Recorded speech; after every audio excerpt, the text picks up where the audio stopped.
Sasa hivi hapo sasa umeshashiba hapa sasa hivi fresh. Mume wangu bala. Hivi unajua kwamba ninavyokupenda? Yeah, I know. Penda wewe. I know. Sasa mume wangu umeshatubu? Ndio maana nimefunga ili Mungu anisamehe dhambi zangu.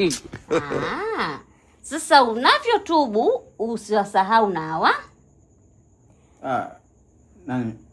Najua kuwa ninapotubu dhambi zangu ni lazima nisimsahau mke wangu na mtoto wangu.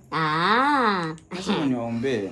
Sasa Latifa Hussein ana miaka 19, anaishi Kimara Temboni, mtaa wa Twiga. Mama wewe. Ni nani? Kuisha wewe. Latifa Hussein. Latifa Hussein. Huyo ni mdogo wake wa bosi wetu pale kazini. Kwa hiyo kuna muda huwa kama kuna marekebisho kazini, huyo ndo anaambiwa. Yeye anapewa marekebisho. Hakuna. Kwa hiyo Latifa Hussein ndo huyo anakuitaga Mai. Huwa anamwambiaga malizia, andika my name, anasahau kuandika, anaandika tu Mai afu name Basi sawa. Sasa mume wangu na huyu Mwanahamisi Abubakari anaishi Kisemvule. Mungu nionekanie. Mwanahamisi. Mwanahamisi. Huyo sasa ni mfanyakazi mwenzangu pale kazini. Kuna muda huwa Hakuna. Pale kazini ni kama bosi mdogo, kwa hiyo huwa anatupa maelekezo. Leo kazi ipo. Huyu anatoa maelekezo. Ndio maana unampaga na maelekezo ya kuja nyumbani kwangu hapa. Kuisha wewe. Kuisha mimi. Okay. Mwanahamisi. Haya, na Fatuma Ismail. Mama wewe. Huyu anakaa Temeke, mtaa wa Swahili.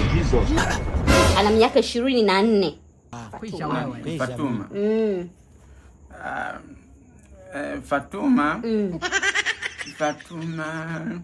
Kuisha wewe. Kuisha mimi. Mimi unajua Fatuma. Nimemkumbuka Fatuma. Fatuma huyu. Fatuma huyu anakujaga pale tuna pale kazini kwetu. Tunakuja tunampa maelekezo, kuna mizigo anaileta kazini. Fatuma. Fatuma waga mnamtuma kwa hiyo. Fatuma anatumwa. Na mara ya mwisho sasa huyu Fatuma ndo ulimtuma condom. Kuisha wewe. Fatuma anatumwa condom. Yaani Fatuma anatumwa. Sasa mume wangu, hivi jana uliniambia kwamba kichwa kinakusumbua sana Sana mke wangu. Yaani hata hapa yenyewe kimechemka. Mungu nionekanie. Nimekuandalia Panadol, nimeisaga, nimeiweka kwenye glasi na maji nimechanganya. Subiri nikupe, nikikupa hiyo kichwa kinapona. Panadol ya kusaga? Hakuna. Subiri mume wangu. Kuisha wewe. Afu mume wangu naona sikuichanganya vizuri, ngoja nikoroge vizuri. Sasa umeona hii Panadol mume wangu? Ukinywa yani unapumzika, yani unasahau shida zote.